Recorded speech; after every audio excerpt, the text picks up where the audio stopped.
Küysedim yarım bile günlermedi geçen, yaşlanan gözlerim senin bilen yılgırar kaçan. Küysedim canım bile günlermedi geçen, yaşlanan gözlerim senin bilen yılgırar kaçan.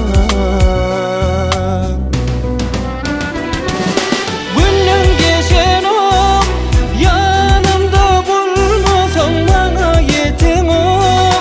Dünya dediğine sen ıyda dolunay, sözlerim alay, zar etme yarın gelse yanım. Günüm geçen o yanımda bulmasan bana yetin o.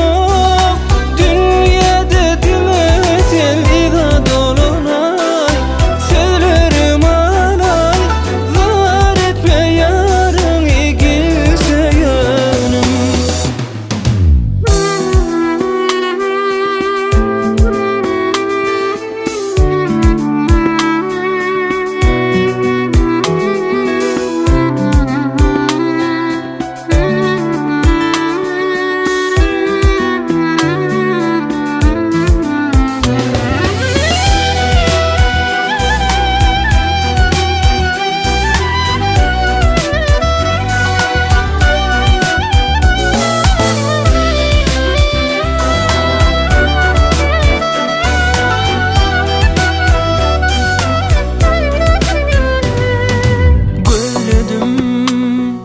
Yarım yürüp karıştı bar sana, dönsene söylerim, bu dünyamı dar etme bana. Böyledir canım yürüp karıştı bar sana, dönsene söylerim, bu dünyamı dar etme bana. Günüm geçen o yanımda bulmasan bana yetim o.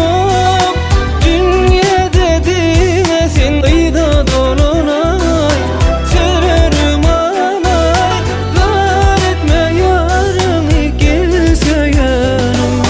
Günüm geçen o yanımda bulmasan bana yetim o. Dünya dediğine sen ıyda dolunay, sözlerim alay, zar etme yarın gelse yanım. Tidawatna.com